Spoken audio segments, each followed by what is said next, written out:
Yeah.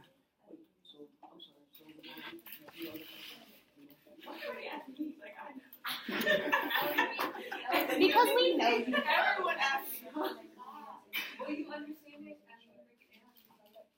Well, if y'all get back, we'll bring back. Oh, you sent it. No, but we had to do the. Is this thing on the way though? Yes. Okay. Like the same process for module 2? No, we did them all together. Yeah. Because those are like the articles for the literature section. Yeah. Correct. So you're supposed to read all three of them and like bring them all together. Don't do an individual paper for each one. Also, I have a student who took your class before, and who's in your club, and I was like, can I pay you to help me? So if y'all want her contact information, that's a possibility. No, that's what tomorrow. I'm just saying, like, you told me to ask somebody to help me. Yeah. You've taken your class before. But I don't understand what do you need help with? Yeah. I need help because I wasn't here for a long time and I'm way behind. I'm just saying people are acting like they're a little You think confused. she can't get like the videos you were saying like because they are. No, I mean, I have mental issues. I'm like, I get scared. I just need to sit next to me. But I'm just saying that if anybody is confused and you need help, that she was like, I'm interested in making money, and I was like, okay, so. Who said that? Camila. Oh, Camilla. That's what I'm saying. She's Were like, you there for last night? No, I saw her here yesterday at hospital. Alright. She's not gonna be a word for you, I'm just saying. We're making a science research poster. Do you know what a science research poster is? No. Like the one. Huh? The one in elementary school? That's like the last time I did. Yeah. So but this isn't an elementary school project. It's actually pretty important because if ever, here's the reality: is that you lied to yourself. I gotta lie to myself. I know most of you are not going to be in social science research, but let's pretend you are. Anybody here think they want to be a social science researcher? Right. There's 4, and there's supposed to be like 30 people in this class. Half of them don't come. Most of them do not want to be in social science research. You're in a degree that is for social science research, though, so I don't know why. But whatever. It's almost over, right? This semester, as well as you being in college, and you'll have a degree that you don't want to be doing.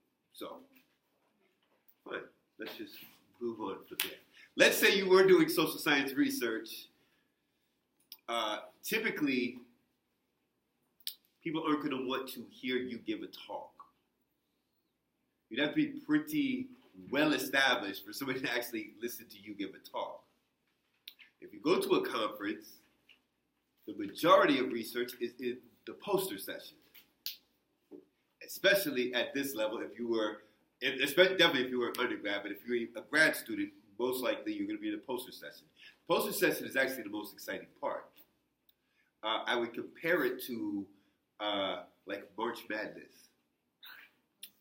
Why am I comparing it to March Madness? That's the basketball thing. College basketball. It's college basketball tournament. It's probably one of the most exciting sporting events that happens in America. I think it's more exciting nowadays than the World Series. It's probably not bigger than the Super Bowl, but it's probably bigger than the baseball one. So it's a competition of all the things. The best college students. So what I'm saying here is like poster sessions versus talks that professors give at conferences. The poster sessions are much more exciting. The way that March Madness can be much more exciting than the NBA. Because these people are last time they will ever play a basketball game probably, unless they won. But you'll never see them again, and they're just dying with they're not worried about their long-term contract of playing for the Heat or their long-term contract of getting tenure if you're a professor, right? The grad students also are doing like 5 years worth of research compacted into one exciting poster.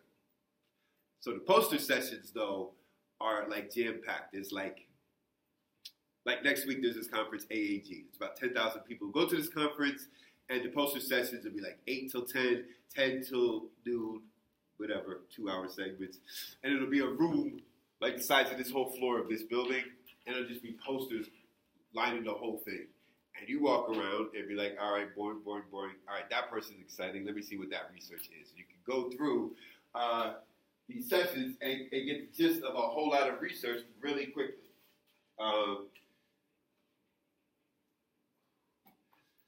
So we need to know how to make a poster. Also, I say that too because even with the Science Cafe that two of you came to, did you come? Yeah. You were there? I remember, There's a yeah. lot more in this class. Yeah, we had a few people. It Oh, was no, them and then me. Those two, yeah, they asked questions.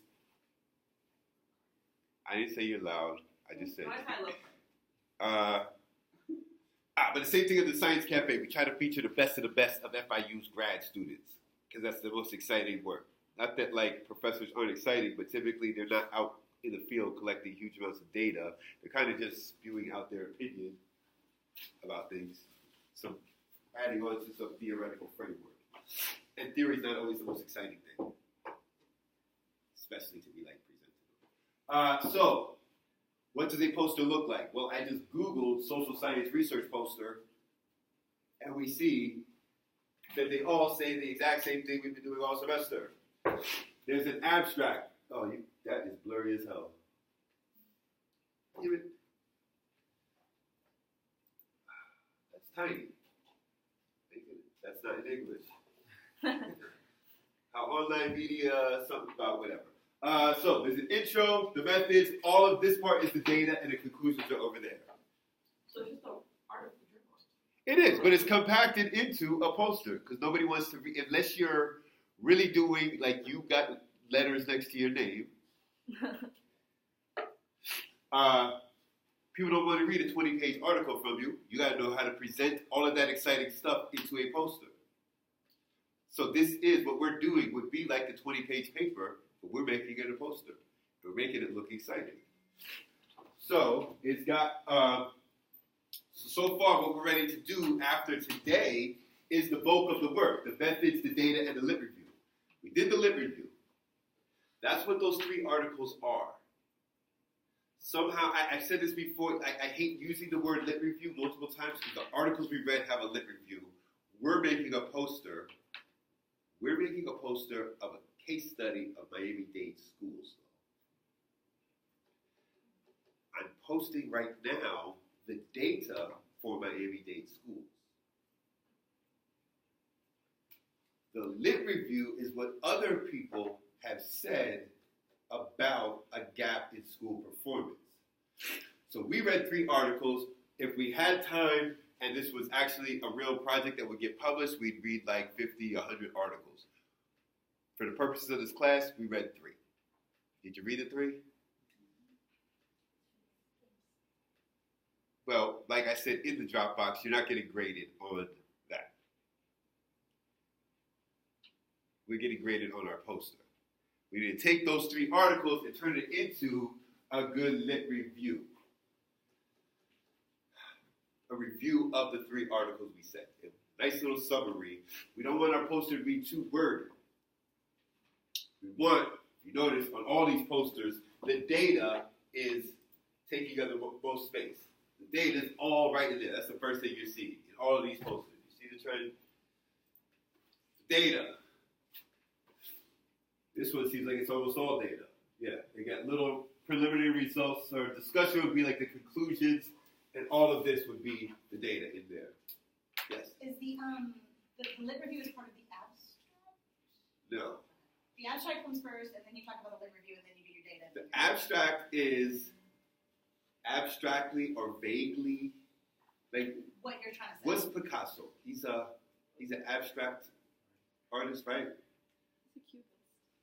He's an who's an abstract artist? Pollock. I don't know that. Oh, Pollock. Pollock. Chaos on like the board, yeah, right? That's abstract expressionism.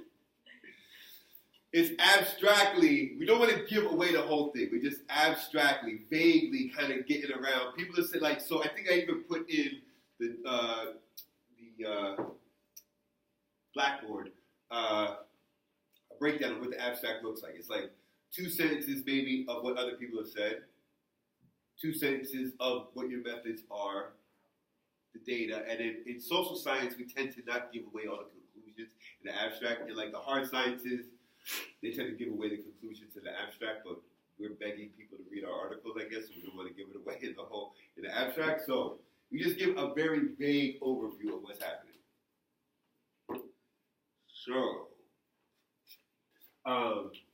So we read the 3 articles. We need to turn that into just a few paragraphs that will go into our poster. We have this data I'm providing you with. Is it opening?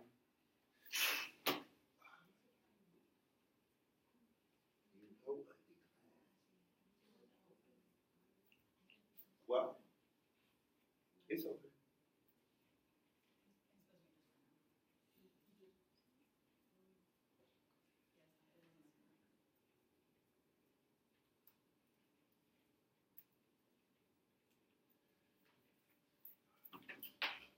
We have English. This is every public school in Miami, every public high school. You see yours up there? It's one of the good ones. Which one is that? Where is that? This one? Well, not doing so good on the English exam. Math's not so good either. Are these only high schools or all of them? This is the high schools. Yeah. Miami-Dade public high schools. Not the charter schools. Not the private schools. The 36 boundary public schools. You live here, so you're assigned to that school. That's confusing? They don't do that in Polk County or Fulton County? I feel where you bad come from? because we don't have that many high schools. Well, that's something that should stand out here. Like, how does Miami have so many A schools? They're doing that good? You're all. How do they have it? How are they doing so? There's no F's.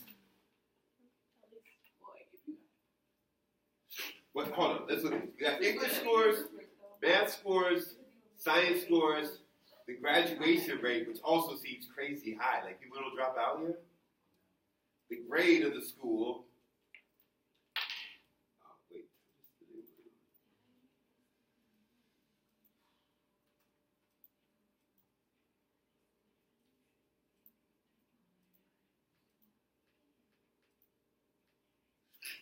Oh, wait.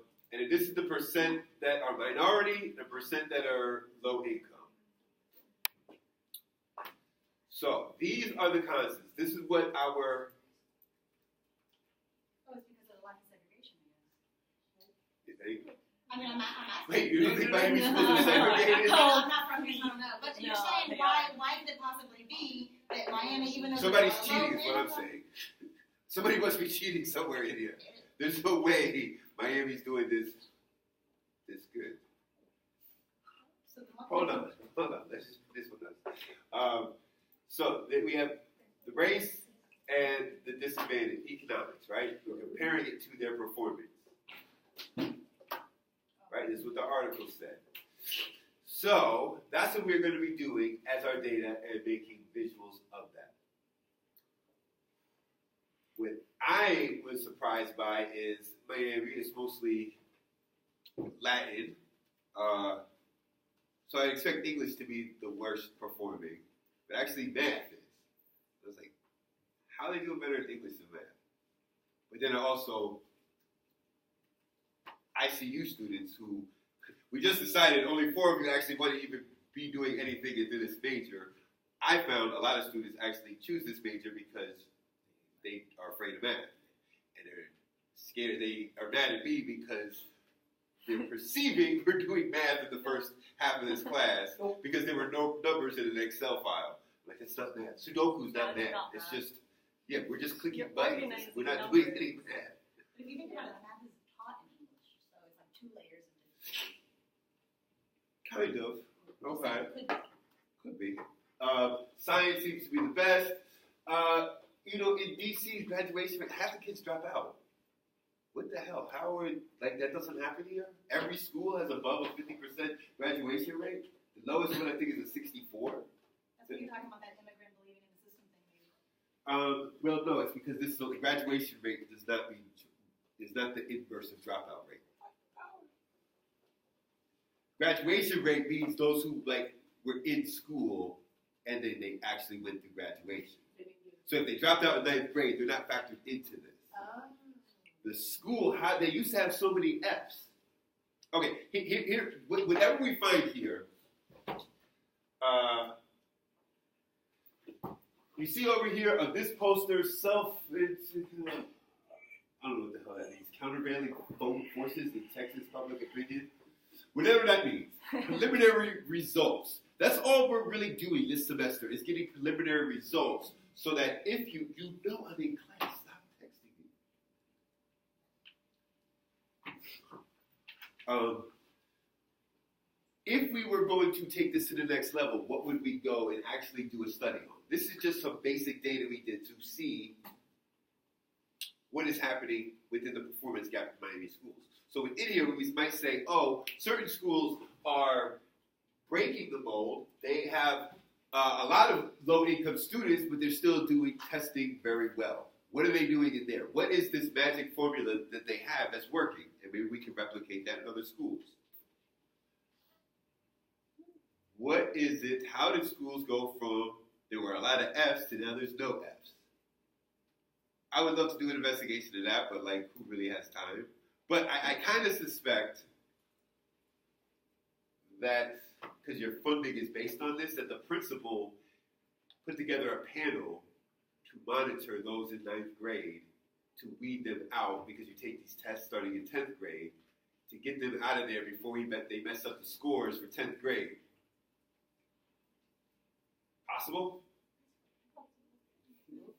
I mean, one thing to look at would be what's the dropout rate in each one of these grades? Does 9th grade have an oddly high number of dropouts, especially if you look at the schools that went from F to a C? I mean, there's no D's even here.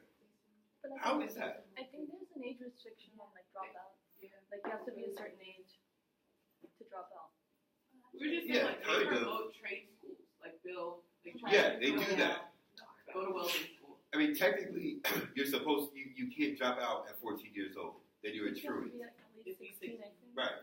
But But all people programs do. really do that though. Huh? All programs really do that. They try to weed out the weak and then Yeah. the strong.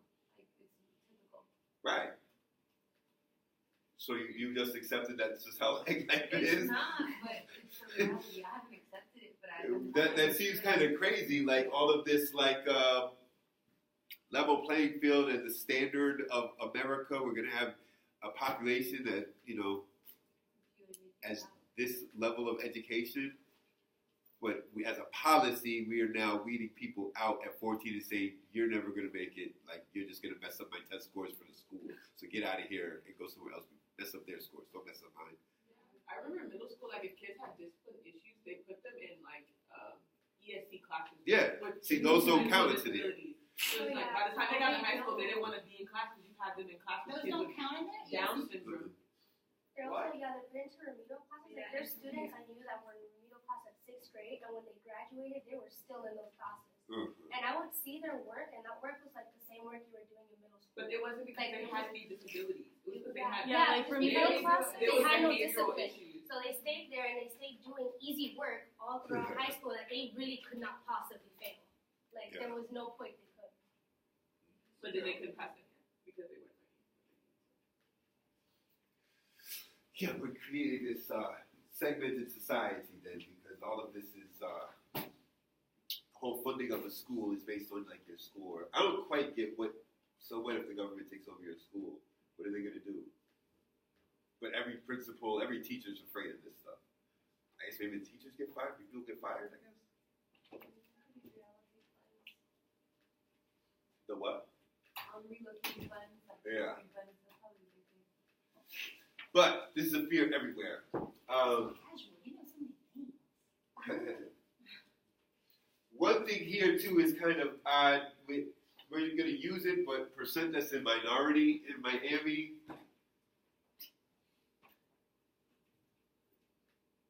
Like the only people that aren't a minority are non-Hispanic white people.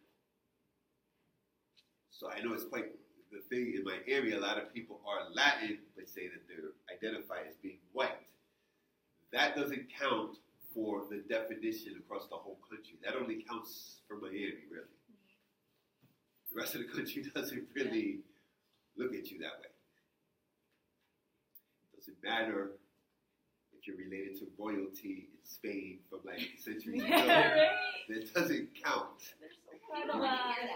White means that you're from like your history is like German or like Swedish or English. That's the best one. That's what they're looking for. You say K? So it doesn't really like we saw. I think Miami-Dade. When we were doing the census, Miami-Dade has like 14% of the population is white. Right. So you're factoring in the whole population. That means people who are retired here, people who just moved here to hang out at the beach for a few years. The whole population is only 14% white. Imagine what it's like for K through 12. Imagine K through 12 in public schools, not in the private schools that are along Main Highway in Coconut Grove. That population is probably, I'm guessing, like 5% or something like that will be non-Hispanic white in public schools in Miami. So, this one is not exactly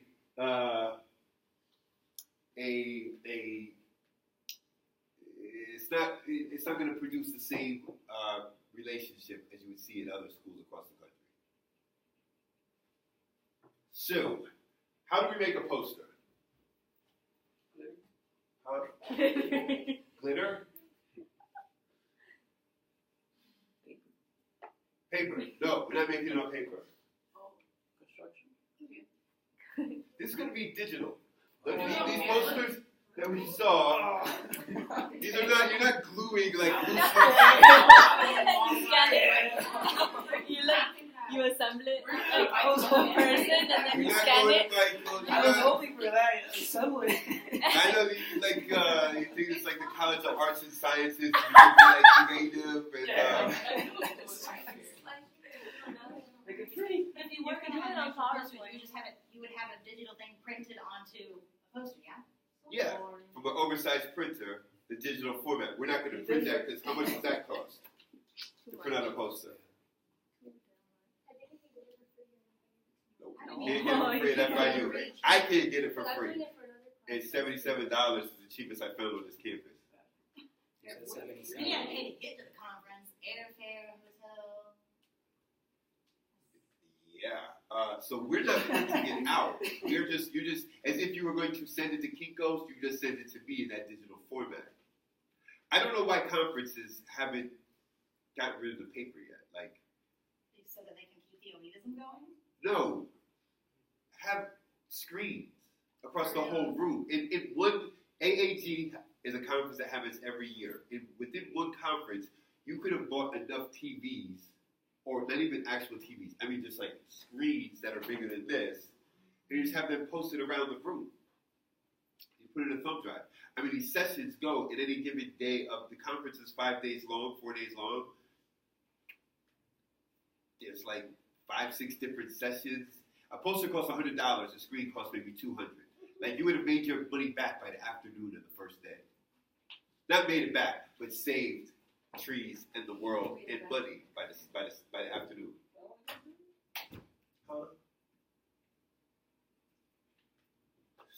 So I don't know why they've done it yet, but maybe one day. They're cheap. Yeah, I mean, I guess they're being cheap, but then not even in the long run years. I mean, in the afternoon of the first day, if a poster costs $100 and a screen costs $200, then okay. My fault. Maybe I'm not describing this right. When you have a poster session at 8 o'clock, people are putting up a poster here, here, here, here. By 10 o'clock, you have to take it down. The next people come in. They put up their poster here, here, here. They do this all day long. You could have just had screens and all those Yeah, but the stations. thing is that the individual people pay for their poster, and you're Right. talking about the association paying for the I know, but you can also, it costs like $200 to go. Make it $220. And you could have bought all the screens you wanted. Yeah, but why they want to do that at all? Then they could just put the cost on us to bring the poster and carry it on a freaking plane. Yeah, it seems annoying. But not trying to change the system today. Not that system at least. So I want to show you one of my favorite. Joe, you have to be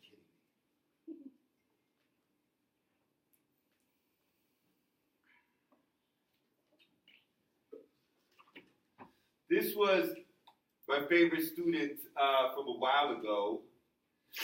This student is off making 6 figures. I don't know what to say.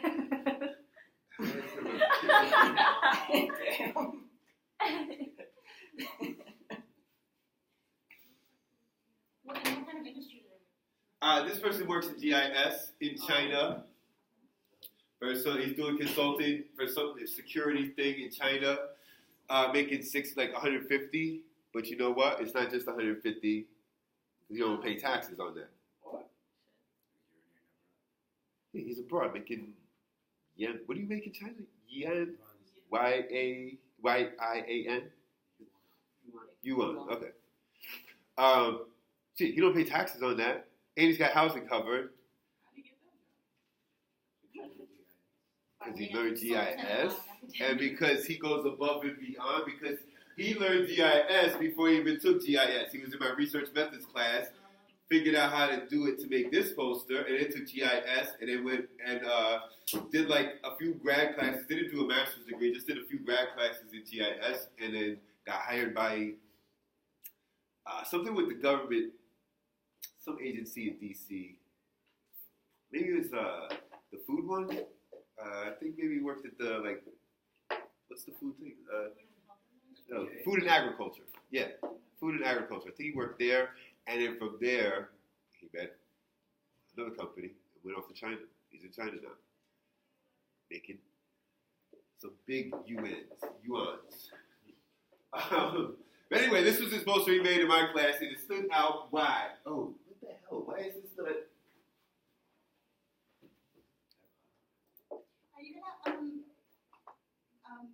show that like in Blackboard so we can look at it? Yeah.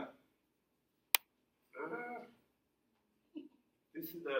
All right, then my favorite thing about this, and it reminded me of what Mitzi Carter said what her dissertation looked like, is that right in the actual center of this, you know when you read like an article in like a magazine, like the New Yorker or something like that, it might be 7 pages, but then in like really big text font size, there'll be like one line in there that makes you want to read the whole article. You know, just like every page they'll have like one line in there that kind of makes you want to keep on going and reading the whole thing. Anyway, he has it right there. It's like a quote from Netflix. So this is about like young people don't like cable anymore. They just use Netflix and YouTube. And I said before, I'm the original hipster. I started all this. I got rid of cable like years ago. Yeah. I know you don't think she's kidding, so she can recognize.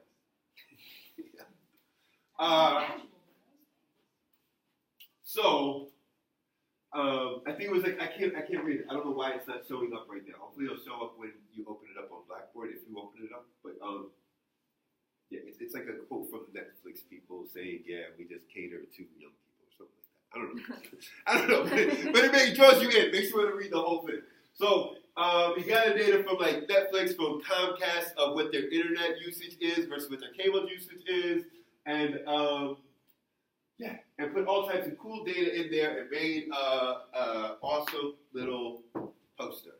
A poster that makes you want to see what the hell is going on in here. Where does one find that kind of data? Because federal data, state data you can find on their website, but like industry data. You haven't been looking around in the past month and seen how easy it is to get data from the places that you give your data away to? It's out there. Yeah. So yeah, but you can go on the Netflix site and get there is a lot of these places package their data and sell it, but some things are just like free to get.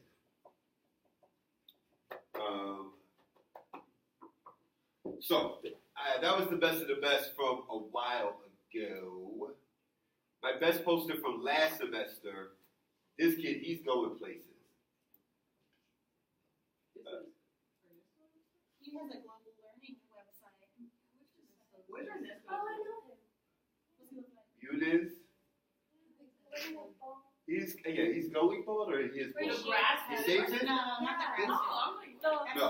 He works That's in not- Yeah, that's beneath her. Yeah. no, He's you're a better student than council, right?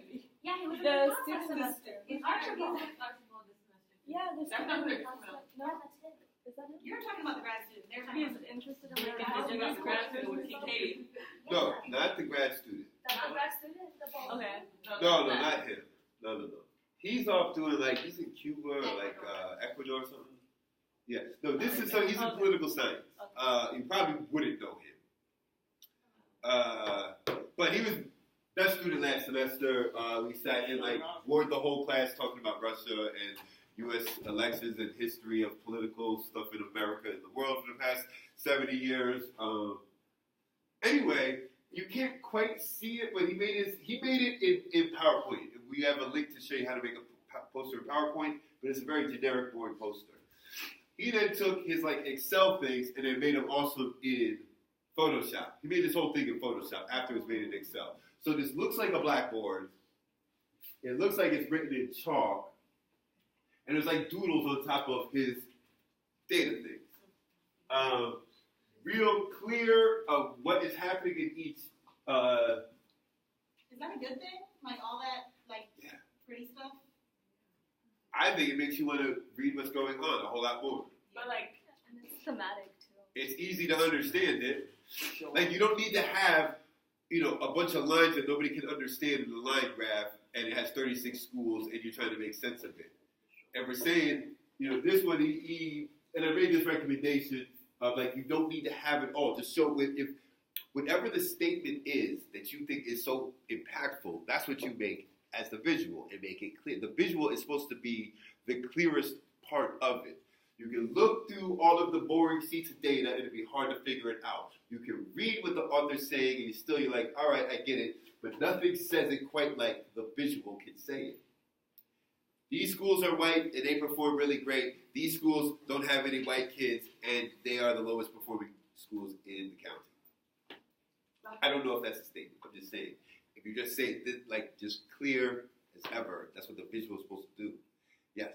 I think maybe I don't know what you're trying to say, but like I feel like your point a lot is like taking what we learned here and being able to use it when we go into like the work field. Like how being like this creative, how can I transition that? Because like they are more like structured. Right. So they don't make cartoons in the workplace. But But for an academic poster, Oh, okay, pretty cool. yeah, But like That's an a good- academic poster at a conference or something, that would still be cool.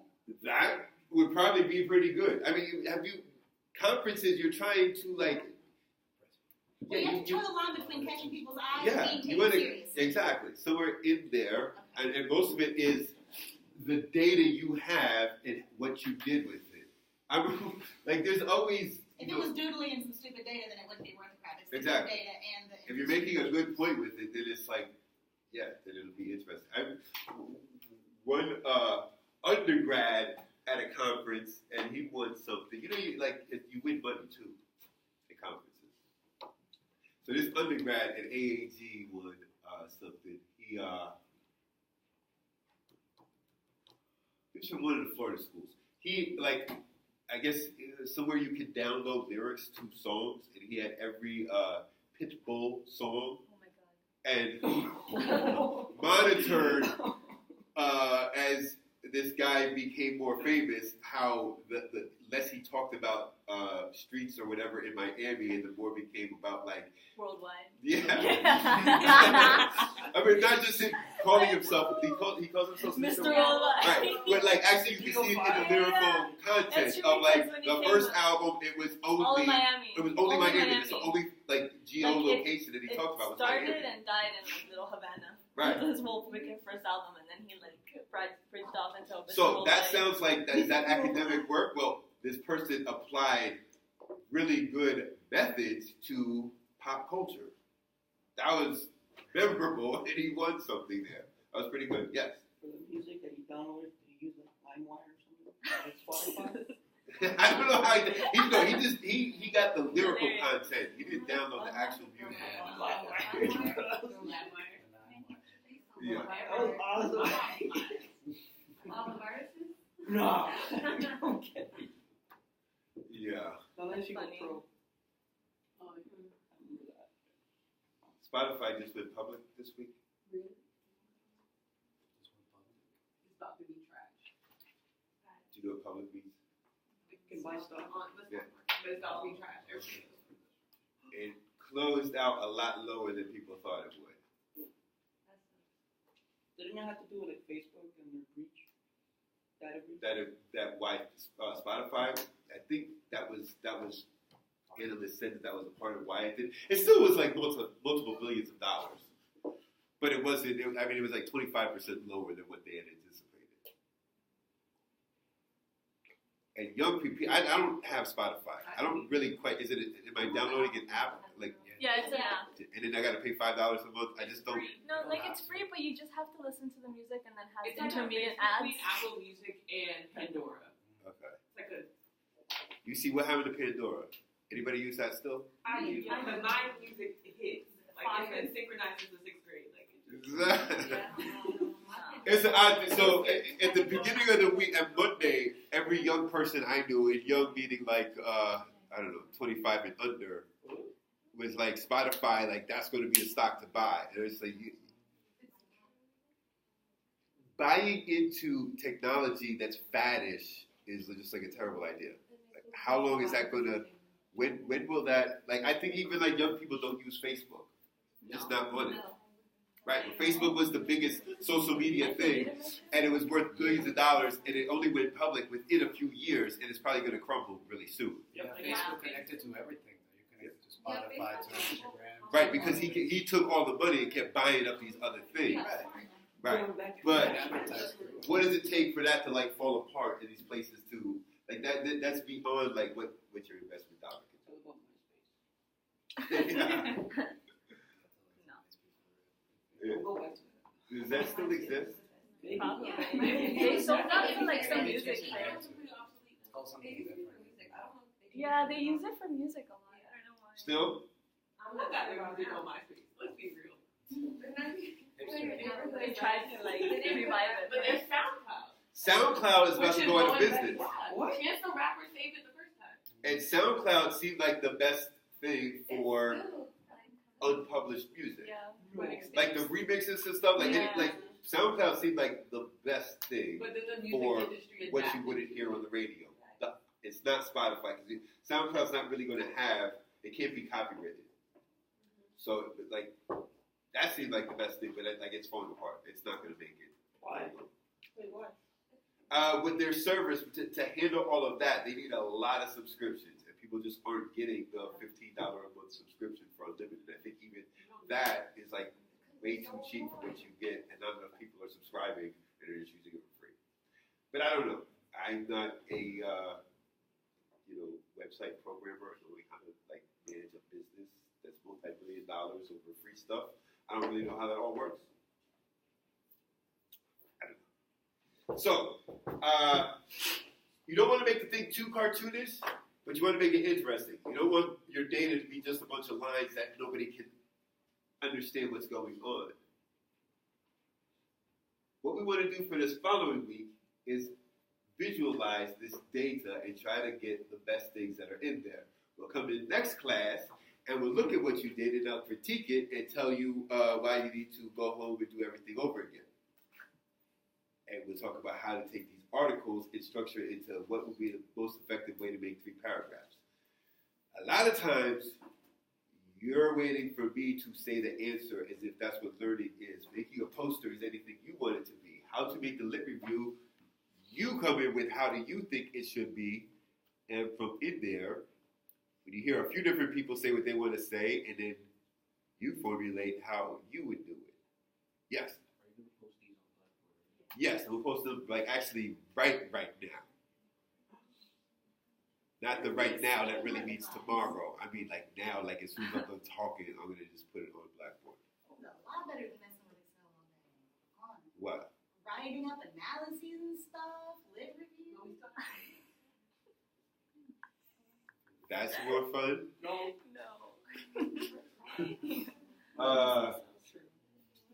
In making the poster, you got to do all of these things though. The I know, most but important- it goes somewhere. There's something interesting that you can be like, here's a point I'm making. Here's what I'm trying to tell you information. Yeah, but that's coming from the data. It's not Yeah. coming from the lit review. No, I know. I'm just saying the fact that it's all coming together. Okay, yeah, right. So the most important thing, like you see in every poster, there's a theme that happens, and that is front and center is the data, and our data is about Miami-Dade Public Schools. So we need to do interesting things with very limited data. And our future part would be, how would we actually turn this into a real social science project? So we're not actually going to go and talk to some PTA. Like, if there's some school that's doing great and they like are poor and mostly black, or whatever it is that you would expect from the living review, would expect to see the biggest gap in such and such school. But we might find a school where they're breaking all the odds. So what's going on in there? We want to find out. We want to go and do some focus group. We want to see like the students we want to talk to students and see what is going on in this community, within this school, within, I don't know, where would we want to go? Yes.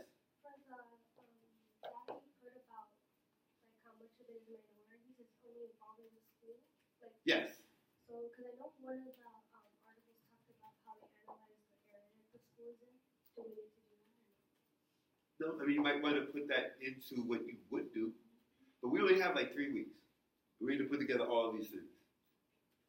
So we're not going to do all that.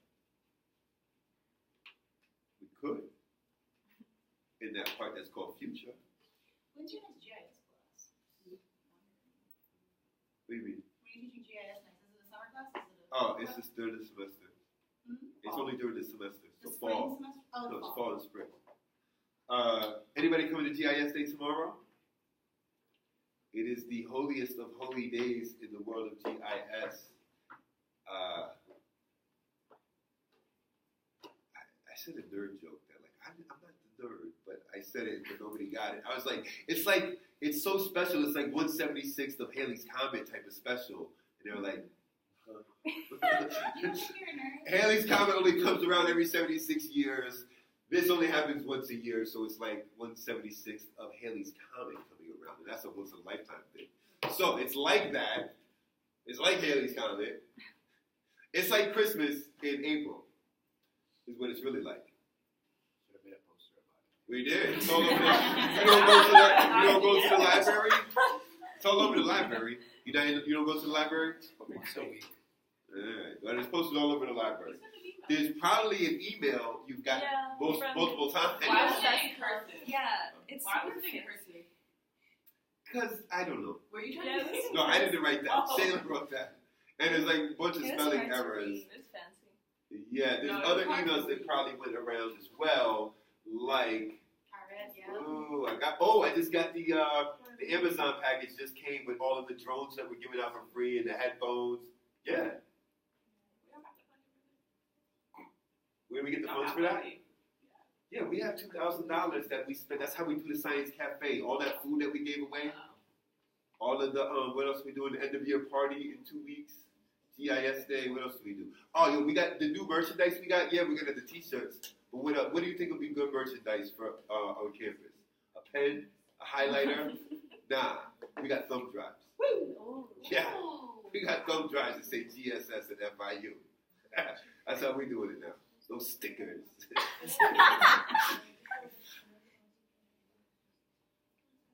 Thumb drives.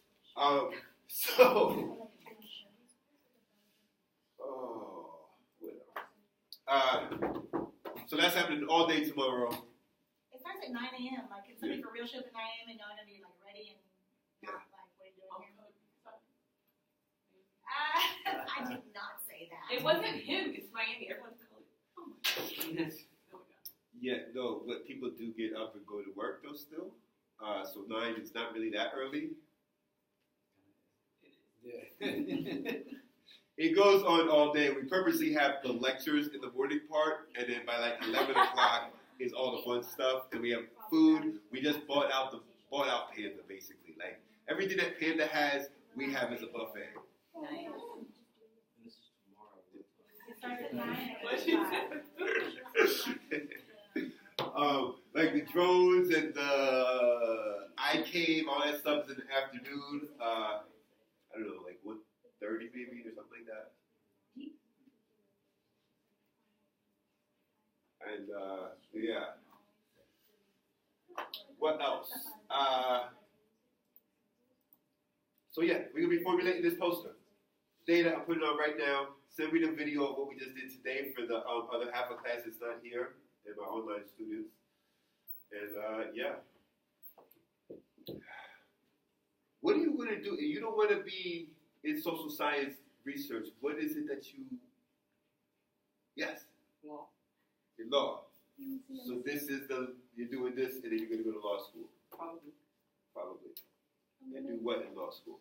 Hopefully, I mean, when you finish law school. hopefully either family law or hopefully be either into civil rights or public defender. Okay. Museum studies. Museum studies. When you finish here, that's what you're going to work in, or you go to more school for that? Well, yeah, I'm going back to Peru and I'm gonna do museum studies degree. Okay. Are you an ES major now? And I'm psychology major and art history minor. There's a grad student here who does museumology or whatever the hell you call it. You need to know her. She's Brazilian. Who was that? Not in our department. Yeah, in our department. I don't know if she does that, but she spent a lot of time in Haiti and she just did a proposal in our class about museum stuff. I'm just saying, like connections you could say. Okay. I don't remember her name. I just know she's Brazilian. Very thin. I don't know him. How you gonna make the big dollars? The other day, I think y'all didn't believe me when I said we are under attack. We've been under attack. Housing is what? I was like, this is your thing. Like, you're getting ready. You're about to go in.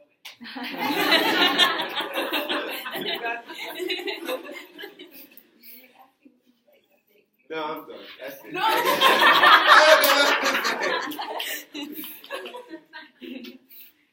Go ahead. What? I don't have anything. Then out.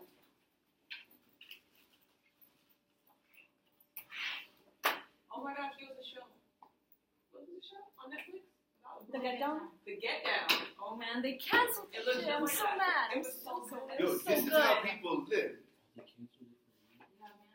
It's been Yeah, a really long good. time ago. Yeah. It was by Barcelona. It was just abandoned, but yet people. The fascinating story of like the South Bronx is like this is where gangs in America come from. This is where it started. We have been under attack. This is just the worst example in all of America. This was the worst area of a city in all of America at that time. Those gangs actually united to stop the violence in their community. Give it another decade, and those populations rebuilt the South Bronx. No gentrification, Walmart moving in, and then like hipsters or something with it. They rebuilt the city. And then they created something that probably would not ever happen here, like the type of, in the South Bronx, a ton of cooperative living type of situations. But this was by far the worst example of a ghetto in America. But most cities were like this after white flight and black flight happened. And we tend to have like sympathy for like landlords. Oh, I can't make any money off of my property, and it just falls into disrepair and just like falling apart. They would just set it on fire so that they could get some money from it. But people still, even if they make sure that everything's okay and the building is empty, people still live around what a burnt out landscape. So, what are you going to do? Like that is actual. We're under attack by arson in the 60s, 70s, and the 80s. Today, we're under economic attack, and I don't know if home ownership is the way that you become middle class in America, and it completely is. How people are the only real avenue for people to be able to pull themselves up. How is this generation going to do that?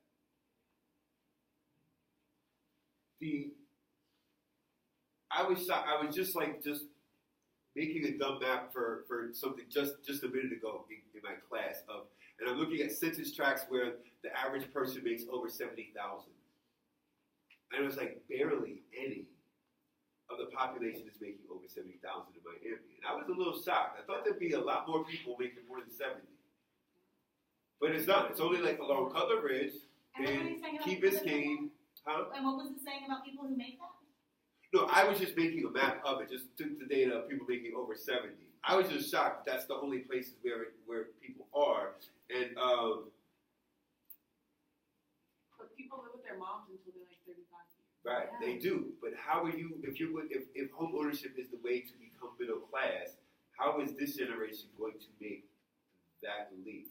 A lot of people in this generation are really doing that though, where they stay with their parents for I feel like people aren't gonna buy their first home until they're in their 40s, 45. no way that Right. Or they When rent it's like the spending time, People people they are rent having and kids stay still home. waiting now too. Right, but I'm saying even if you're saving up and you're doing all these sacrifices till you're like 40, do you know how expensive it is to buy a home now?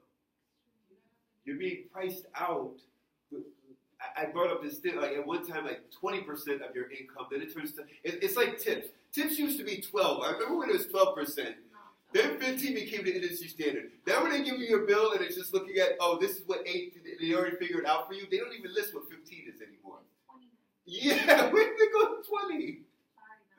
Yeah, so the same thing with the percent of your income that goes to like living, to housing, it's over 50% now. People of their income that they get, that much is dedicated to just having a shelter.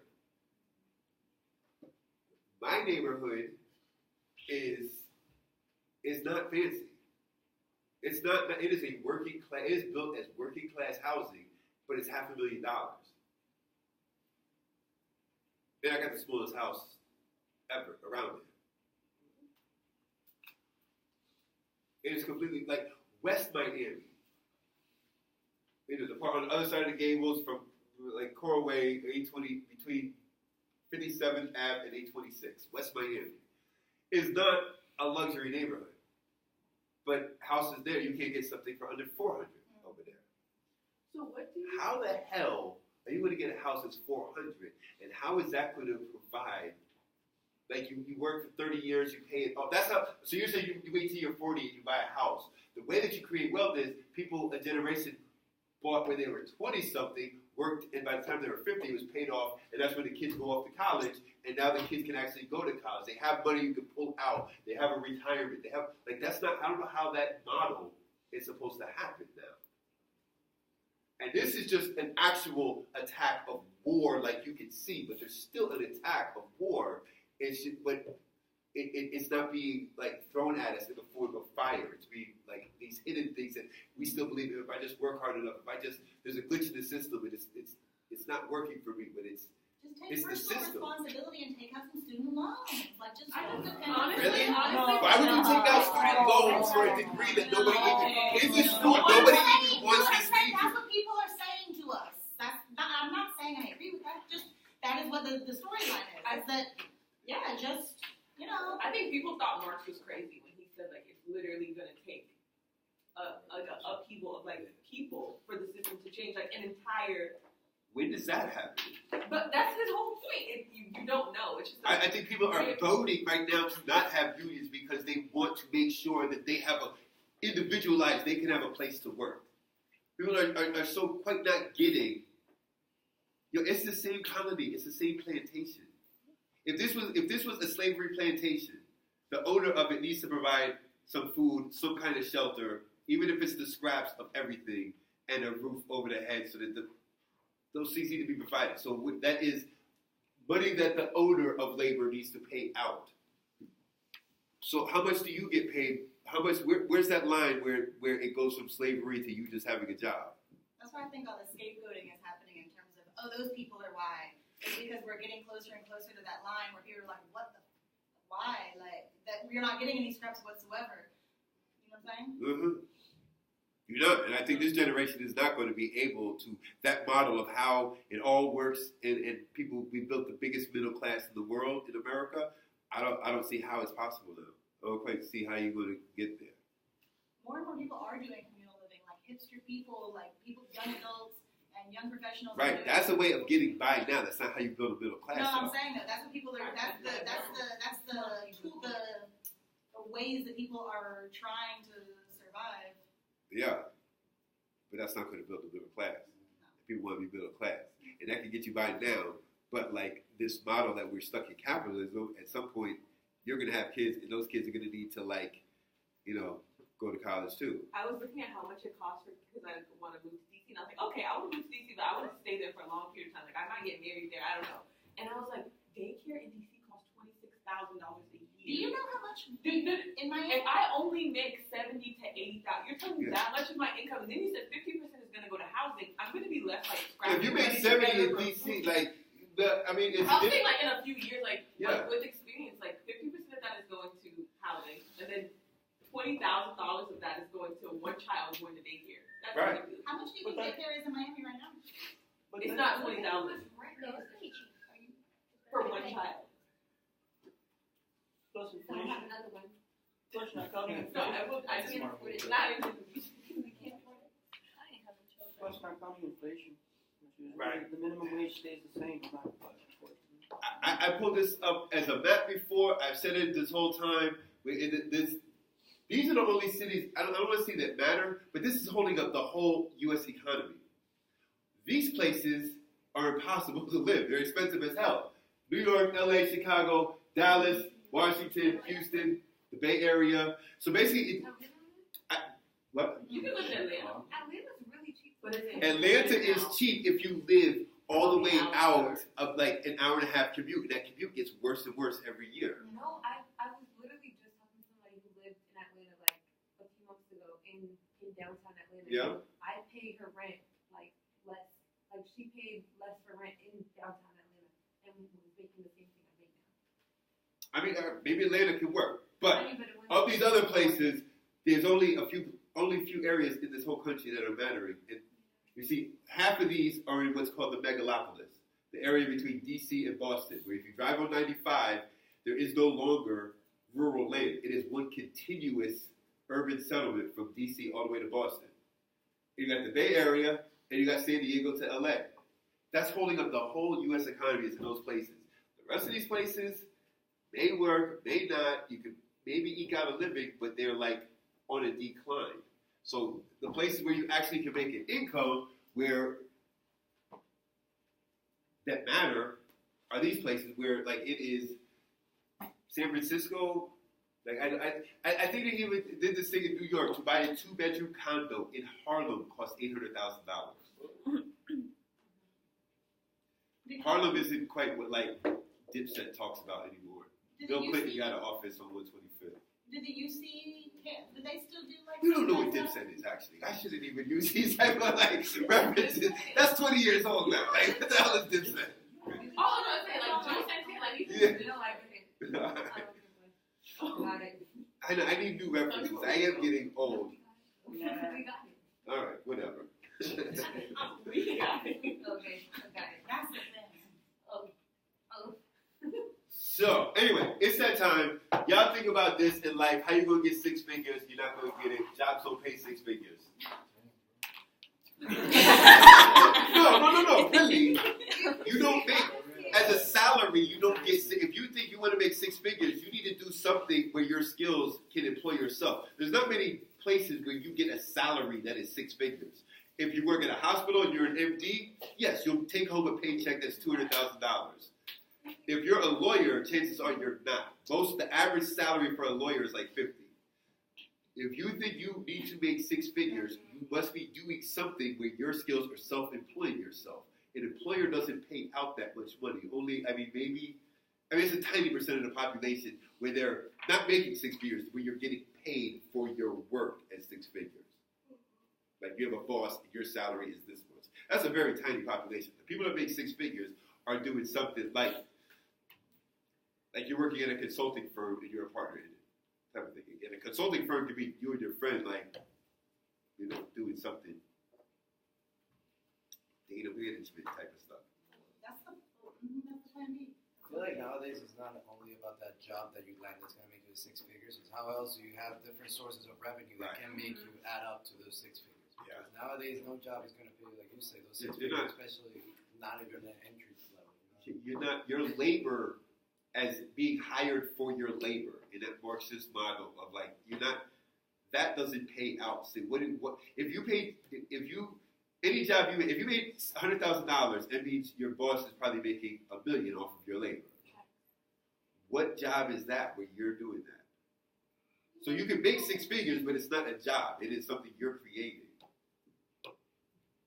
And I don't know how you quite buy a house. I mean, you can buy a house in Homestead or something, but here in Miami, Commuting. if you live and I live in, it's not fancy. I live in like Shenandoah, Silver Bluff, which nobody even heard of. The area between US 1 and Coral Way, around 27th Avenue. It's not rich. Well, it shouldn't be. It is little houses, a decent enough neighborhood, but that is very much a working class neighborhood. That is not supposed to be $500,000 houses there. But now they're all $500,000 and up. There's $1 million houses there. And I'm like, how? Huh? It's just like, but then you look at that and you have all these houses that are worth like $500,000 and above, but then you're saying like so many people aren't even making more than $70,000.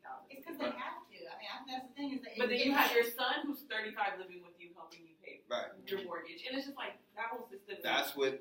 But I think what you're talking about, like, the reason people do that, and the reason is because, like, if you're in you have to go to San Francisco in order to make a living. So you're gonna live in a shitty ass house that's expensive as hell because you have to. Yeah. Like, how are you going to even, what is being provided here in Miami? Miami's not on this list because Miami doesn't really matter for the U.S. economy. It doesn't. I've said it before, a lot of times in this room, Miami and all of Florida 100 years ago was a housing scheme. It still is.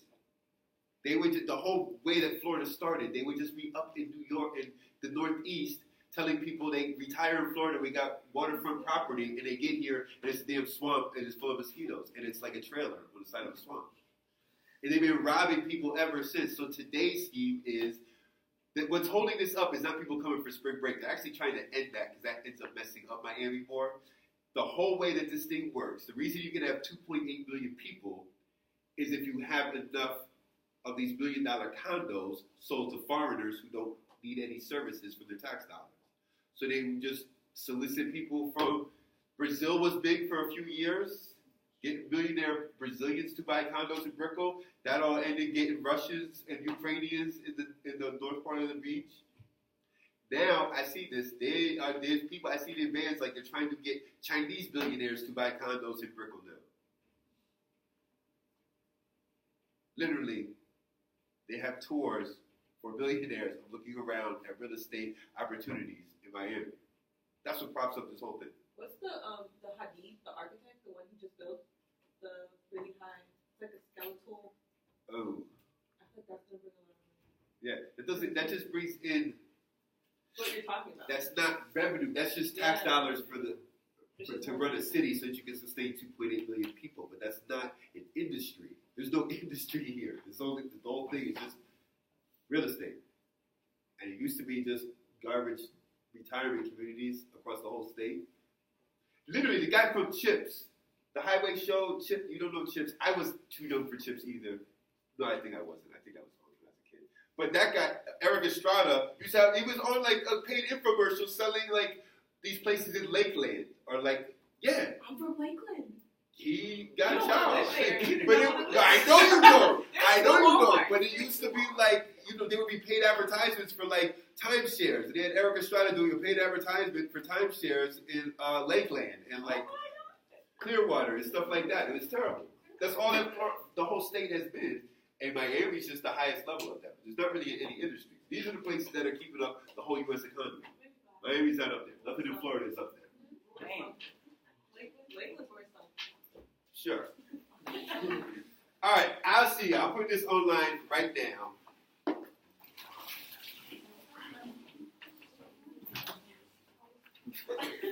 Did you hear about Professor? You never know from Oceana. Yeah. She got a tenure track. Yeah, somewhere in Ohio or something. In Canada. In Canada, that's right. I would think it'd be from Florida.